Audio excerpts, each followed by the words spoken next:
Video में हम लोग असाइनमेंट क्वेश्चन नंबर 9 को सॉल्व करने वाले हैं। इससे पहले भी हमने सॉल्व किया था, लेकिन वहाँ पर सिर्फ हमने जावास्क्रिप्ट का कोड ही लिखा था। तो यहाँ पर हम HTML CSS जावास्क्रिप्ट तीनों का यूज करके एक अच्छा सा प्रोजेक्ट बनाएंगे इसका। ठीक है, तो यहाँ पर कंडीशन क्या है कि 3 से डिविजिबल होना चाहिए, लेकिन वो 2 से डिविजिबल नहीं होना चाहिए। और कंडीशन है कि हमें फॉर लूप यूज करना है और कंटिन्यू स्टेटमेंट का यूज करते हुए ये हमें फाइंड आउट करना है कि वो कोई भी पर्टिकुलर नंबर यदि यूजर देगा तो क्या वो डिविजिबल है, हाँ या नहीं। बस यही है। और चलिए देखते हैं कोड। ये है हमारा HTML का कोड और ये है CSS का कोड। CSS है, CSS में ज़्यादा कुछ नहीं, सिंपल है। आपको खुद ही ये CSS लिखना पड़ेगा। CSS में डिफ़ाइन नहीं करूँगा क्योंकि ये बहुत ही आसान है। और जावास्क्रिप्ट को मैं एक्सप्लेन करूँगा। ये है जावास्क्रिप्ट का कोड, बहुत ही सिंपल सा। आप चाहो तो इसको कॉम्प्लिकेटेड भी बना सकते हो, लेकिन मैं अभी सिंपल बना रहा हूँ ताकि सबके समझ में ये आ जाए। ठीक है, तो रन करके देखते हैं क्या है। तो मैंने इसको यहाँ पर रन किया तो ऐसा कुछ आउटपुट है। यहाँ पर है checking divisibility in following condition, यानी कि ये given number should be divisible by 3 but not by 2, यानी कि हम डिविजिबिलिटी को चेक कर रहे हैं लेकिन एक कंडीशन के अंदर। ये कंडीशन क्या है कि वो 3 से डिविजिबल होना चाहिए लेकिन 2 से नहीं होना चाहिए। और यहाँ पर हमने लिखा enter number separated by comma you want to check, यानी कि आपको जो भी नंबर को चेक करना है कि वो डिविजिबल है या नहीं है, तो आप यहाँ पर उसको कॉमा के द्वारा सेपरेट करके डालिए। जैसे कि मैं डाल रहा हूँ यहाँ पर, इसको मैंने डाल दिया 4 5 3, इन सबको डाल दिया और हमने यहाँ पर चेक किया। ठीक है, तो यहाँ पर ये आ रहा है number that satisfy the condition is क्या है 3 33 21। 3 से डिविजिबल है लेकिन 2 से नहीं है। उसी प्रकार से 33 है, 21 है। इसी प्रकार से आप जितना भी नंबर चाहो आप डाल सकते हो। मान लो यदि किसी के दिमाग में कोई खुराफाती आइडिया आ गया और वो यहाँ पर नंबर की बजाय यहाँ पर कुछ भी ऐसे डाल दिया, ठीक है, तब आप क्या करोगे। इस कंडीशन में हमने यहाँ पर एक अलर्ट लगाया हुआ है जो कि अभी आप साउंड सुनेंगे। तो ये देखिए, जैसे मैंने यहाँ पर चेक पर क्लिक किया। Sorry, you enter a wrong input. Please try again. ठीक है, तो अभी आपने यहाँ पर सुना होगा कि sorry you enter a wrong input please try again. ठीक है, तो ऐसा यहाँ पर आ गया। तो यहाँ पर कोई खुरापाती काम ना कर दे, इसलिए हमने ऐसा यहाँ पर अलर्ट लगाया हुआ है। ठीक है, तो आपको यहाँ पर नंबर डालना है कॉमा सेपरेटेड। ठीक है, और ये यहाँ पर चेक करेगा। ठीक है, तो इस प्रकार से आप कोई भी नंबर डालिए, वो चेक करेगा यहाँ पर। तो चलिए देखते हैं अब इसका एक्सप्लेनेशन कैसे क्या काम कर रहा है। ठीक है, तो यहाँ पर हमने सिंपल बॉयलरप्लेट यहाँ पर कोड लिया। यहाँ पर टाइटल है, सॉरी सबसे पहले लिंक है। लिंक को हमने लिंक किया style.css से। टाइटल है डिविजिबिलिटी प्रोजेक्ट, और ये यहाँ पर हेड ख़त्म। अब आते हैं बॉडी के अंदर। बॉडी के अंदर हमने एक हेडर लिया हुआ है, उसके अंदर हमने हेडिंग दिया हुआ है checking divisibility in the following condition. और वो कंडीशन क्या है कि given number should be divisible by 3 but not by 2। 3 से होना चाहिए लेकिन 2 से नहीं होना चाहिए। तो ये हो गया हेडर। अब आते हैं फॉर्म के अंदर। फॉर्म के अंदर हमने एक लेवल्स लिया हुआ है और उसके अंदर हमने लिखा है enter number separated by comma you want to check. ठीक है, ये अभी आपने देखा जो हमने लिखा हुआ था। इसके बाद है इनपुट। इनपुट के अंदर हमने टाइप टेक्स्ट लिखा हुआ है क्योंकि वहाँ पर हम कॉमा भी यूज़ कर रहे हैं, इसलिए आईडी दिया है इसको इनपुट फील्ड का। प्लेस होल्डर लिखा है एंटर नंबर, जो आपने देखा है जैसे यहाँ प्लेस होल्डर है ना, ये एक मिनट, ये प्लेस होल्डर आ रहा है, तो ये प्लेस होल्डर। इसके बाद बटन है। बटन के ऊपर हमने यहाँ पर टाइप बटन है ये, और ऑन क्लिक चेक डिविजिबिलिटी, यहीं पर हमने एक फंक्शन लगाया हुआ है। ऑन क्लिक जैसे क्लिक करेगा तो ये फंक्शन हमारा जो जावास्क्रिप्ट के अंदर है वो क्लिक हो जाएगा और यहाँ पर ये चेक करेगा। ठीक है, और बटन का नाम हमने यहाँ पर चेक दिया हुआ है। ठीक है, तो ये फॉर्म यहाँ पर एंड हो जाता है। इसके बाद हमने एक डिव लगाया हुआ है ताकि हमारा जो जावास्क्रिप्ट का कोड जनरेट होगा, जैसे कि यहाँ पर ये जो हमारा जनरेट हो रहा है ये भी, तो ये कहाँ पर स्टोर होगा, तो वो डिव के अंदर स्टोर हो रहा है। जैसे यहाँ पर ये आ रहा है ना, जैसे मैं इसको रिफ़्रेश करूँ तो अभी यहाँ पर कुछ भी नहीं आ रहा, लेकिन जैसे मैं यहाँ पर कुछ भी नंबर डाल के जैसे मैं चेक करूँगा तो यहाँ पर एक वो आ जाता है। ठीक है, एक टेक्स्ट आता है और हमारा बेसिकली आंसर आ जाता है। तो वो स्टोर कहाँ पर होगा, उसके लिए हमने डिव यूज किया हुआ है। जैसे यहाँ पर आ गया, तो यहाँ पर जो हमने एक डिव ब्लैंक कंटेनर यूज किया, इसके अंदर कुछ भी नहीं है। तो जो हमारा वो कोड जो जनरेट होगा वो इस div कंटेनर के अंदर आकर स्टोर होता है, ठीक है। इसके बाद हमने एक ऑडियो भी लगाया हुआ है जिसका कि हम यूज करेंगे।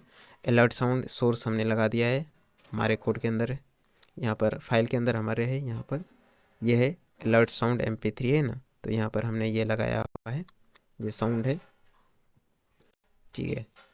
तो एक मिनट, तो वही था, कहाँ गया HTML, हाँ। तो ये HTML बस इतना ही था, और यहाँ पर हमने ऑडियो यहाँ पर लगाया हुआ है, और ऑडियो तो बता दिया, और क्या है बॉडी। इसके बाद स्क्रिप्ट है, स्क्रिप्ट को हमने यहाँ पर जावा स्क्रिप्ट को ऐड किया हुआ है स्क्रिप्ट और जेएस की मदद से। और ये यहाँ पर अब ये सिंपल CSS तो आपने खुद से ही लिखना है, अभी मैं फटाफट जावा स्क्रिप्ट को एक्सप्लेन कर देता हूँ कैसे क्या काम कर रहा है। तो सबसे पहले देखते हैं जावा स्क्रिप्ट, वर्ड रैप कर लेते हैं थोड़ा सा, व्यू वर्ड रैप, इसको भी रेडी है। तो यहाँ पर ये कैसे काम कर रहा है, तो यहाँ पर हमने जो भी हमें डॉम से हमें जो भी चाहिए था, ये डॉक्यूमेंट ऑब्जेक्ट मॉडल, ये डॉम है जो HTML है, तो हमें जो भी ज़रूरत चीज़ें थी वो हमने यहाँ पर लिया हुआ है। जैसे यहाँ पर नंबर्स है, तो नंबर हमने डॉक्यूमेंट और गेट एलिमेंट बाय आईडी, यहाँ पर जो इनपुट फील्ड है, यहाँ पर देखिए इनपुट फील्ड कहाँ पर है, हमारे ये फॉर्म के अंदर होगा इनपुट फील्ड, ये है इनपुट, यहाँ पर हमने लिखा हुआ है आईडी इनपुट फील्ड का, ये है ना आईडी इनपुट फील्ड। तो हमने यहाँ पर क्या किया, आईडी की मदद से यहाँ पर इनपुट फील्ड को लिया और उसको एक वेरिएबल के अंदर स्टोर कर लिया नंबर्स। अब जब भी यूजर जो भी इनपुट फील्ड के अंदर डालेगा वो नंबर्स के अंदर आ जाएगा। अब हम नंबर्स का यूज करके जो करना चाहें कर सकते हैं, ठीक है। उसी प्रकार से फिर हम यहाँ पर एक ऑडियो लिए हैं। ऑडियो क्यों, ताकि हमको जो अलर्ट साउंड सुनाना है जो अभी आपने सुना, ठीक है, तो उसको दिखाने के लिए हमने यहाँ पर अलर्ट साउंड, यहाँ पर देखिए आईडी है ना, ये है ऑडियो, यहाँ पर हमने इसको आईडी दिया हुआ है अलर्ट साउंड का, इसको हमने यहाँ पर आईडी की मदद से सेलेक्ट किया हुआ है, ठीक है। और क्या किया, इसको एक ऑडियो नाम के वेरिएबल के अंदर रखा हुआ है। इसके बाद ब्लैंक कंटेनर यहाँ पर हमने लिया हुआ है, ये इसको भी हमने आईडी की मदद से, ब्लैंक कंटेनर है ये, इसकी मदद से हमने इसको सेलेक्ट करा और यहाँ पर इसको हमने एक ब्लैंक कंटेनर के नाम के वेरिएबल के अंदर ही स्टोर कर लिया हुआ है इसको, ठीक है। अब फंक्शन हमने लिखा चेक डिविजिबिलिटी, ठीक है, जैसे कि यहाँ पर हमने लिखा ऑन क्लिक, जैसे ही इस पर कोई क्लिक करेगा चेक के ऊपर तो कैसे हमारा फंक्शन यहाँ से रन हो जाएगा। तो अब क्या हो रहा है कि अब मैं ये समझाता हूँ तो आपको,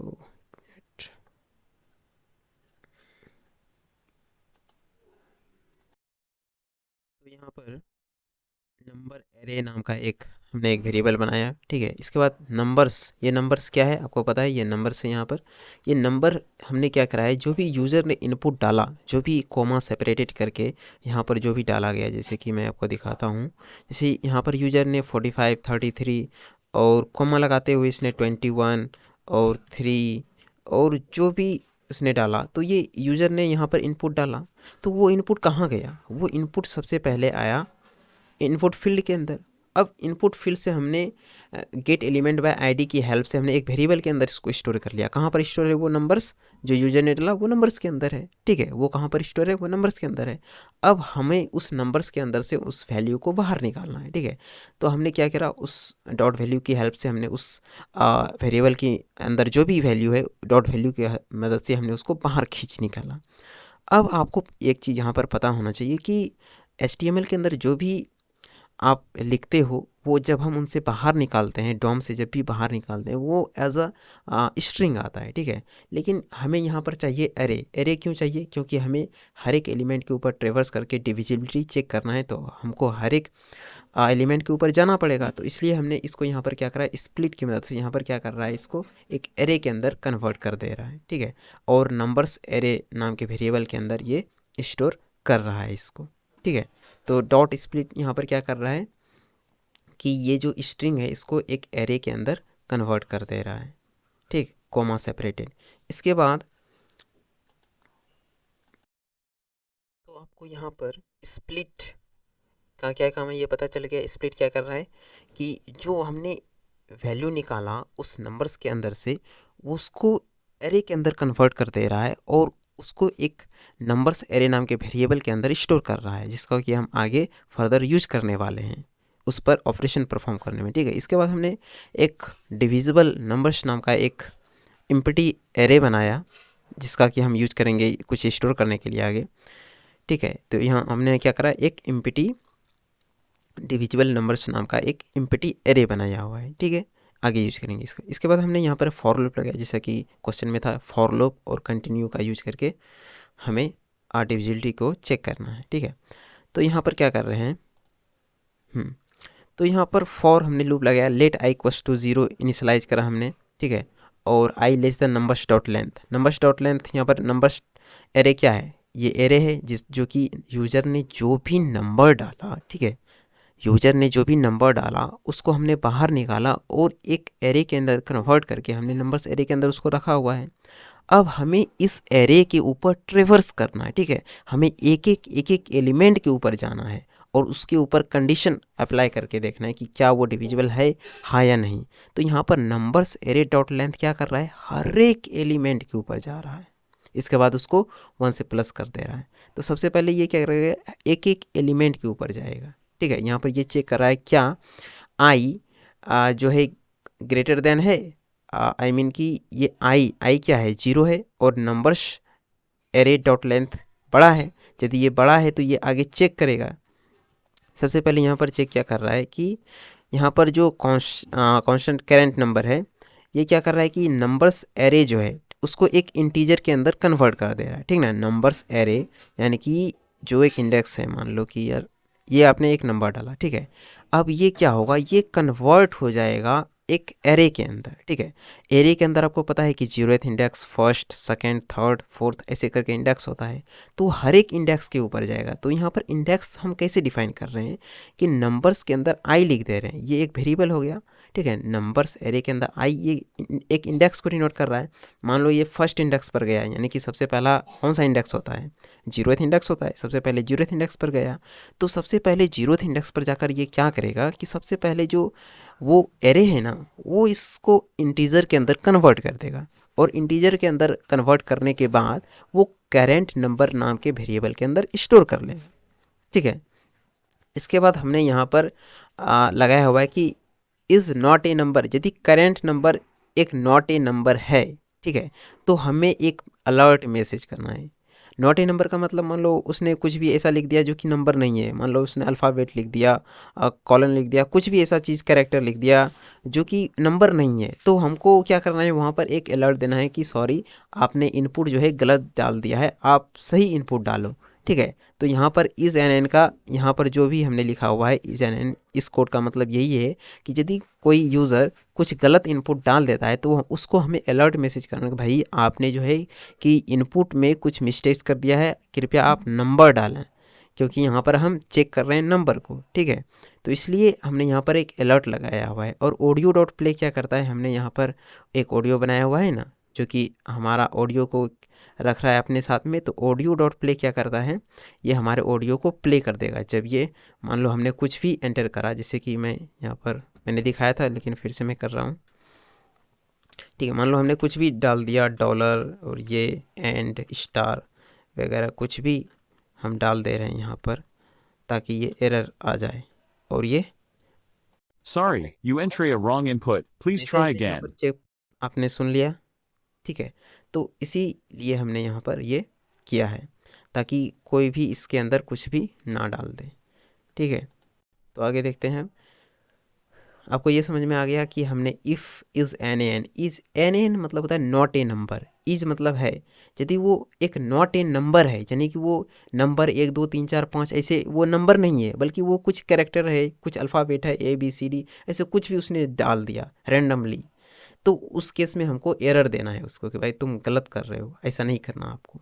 ठीक है, यहाँ तक समझिए। इसके बाद हम यहाँ पर जो हमारे क्वेश्चन में कहा गया कि इफ़ और कंटिन्यू का यूज करना है, तब वो हम यहाँ पर यूज कर रहे हैं। ठीक है, नंबर्स को चेक करने के लिए। अब हम कर रहे हैं इफ़ करेंट नंबर।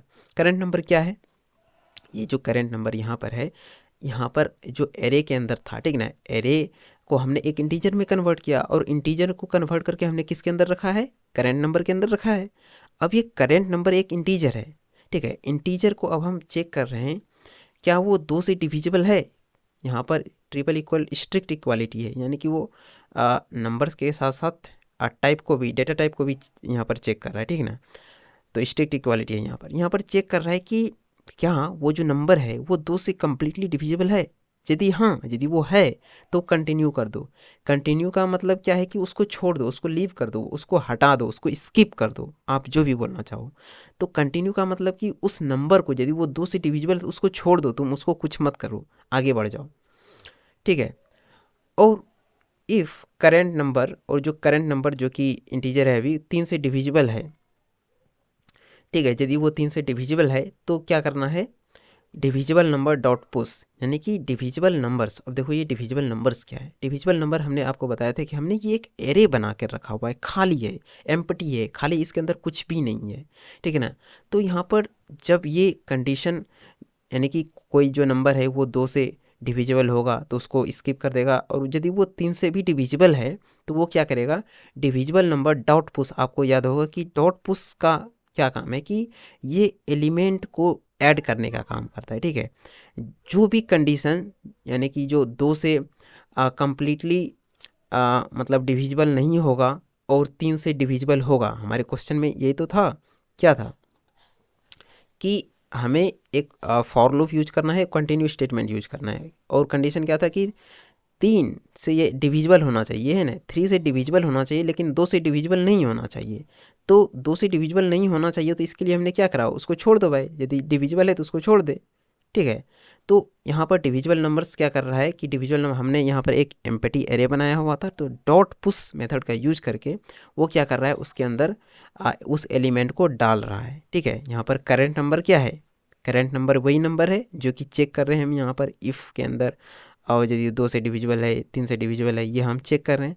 यदि कोई इस कंडीशन को सेटिस्फाई कर रहा है तो वो करेंट नंबर के अंदर आ जाएगा, और वो करेंट नंबर को हम पुश मेथड की हेल्प से हम कहाँ पर ऐड कर रहे हैं, डिविजिबल नंबर्स नाम के एरे के अंदर, ठीक है। तो यहाँ पर हमने इसको ऐड कर दिया, चाहे वो जितना भी नंबर हो वो सब इस एरे के अंदर आ जाएगा, ठीक है।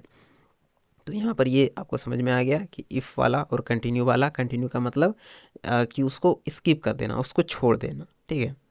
इसके बाद हम चेक करें यहाँ पर डिविजिबल नंबर्स डॉट लेंथ। अब यहाँ पर हम चेक कर रहे हैं कि डिविजिबल नंबर्स क्या है, वो एम्प्टी एरे है, मैंने बताया ना अभी, ये डिविजिबल नंबर्स क्या है, एक एम्प्टी एरे है, डॉट लेंथ। अब उस पूरे, यानी कि डिविजिबल नंबर नाम जो है ये एरे, अब ये पूरे एरे के अंदर खोजेगा क्या इसके अंदर कोई वैल्यू है, एटलीस्ट कम से कम एक वैल्यू तो होना ही चाहिए।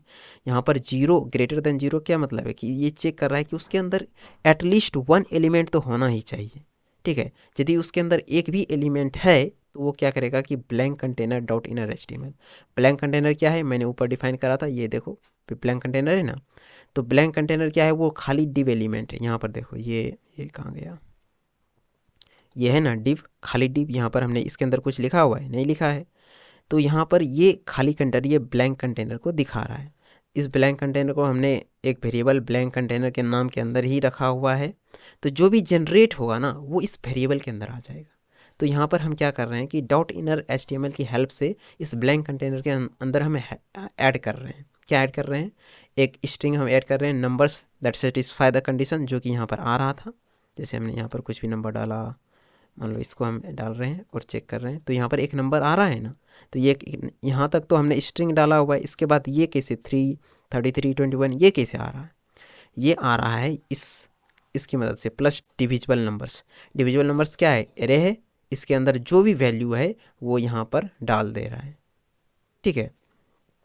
आप चाहो तो इसको क्या कहते हैं, छोड़ो यार, ये भी काम हो जाएगा। डिविजिबल नंबर है तो बेसिकली क्या है कि ये जो डिविजिबल नंबर्स नाम का एरे है, इसके अंदर जो भी एलिमेंट था अब वो आप इसको डायरेक्टली यहाँ पर ऐड कर दे रहे हैं इसको, यानी कि जो भी इसके अंदर था हम बोल रहे हैं कि भाई अब तेरा काम हो गया है, अब तू मुझे दे दे, ठीक है। तो ये क्या कर रहा है, डिविजिबल नंबर्स हमको दे रहा है वहाँ पर।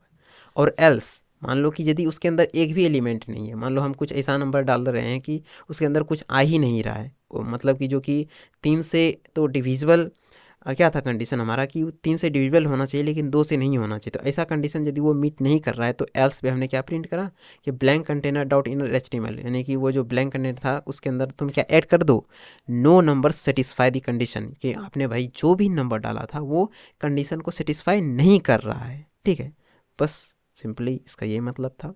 आई होप आपने इसे समझा होगा। अब से मैं डेली कोशिश करूँगा कि एक एक असाइनमेंट मैं डेली सॉल्व करूँ, क्योंकि मुझे कुछ काम था, दैट्स वाई कि मैं नहीं कर रहा था। ठीक है, तो अब से मैं डेली एक एक करता रहूँगा। ठीक है, so thanks for watching this video till now.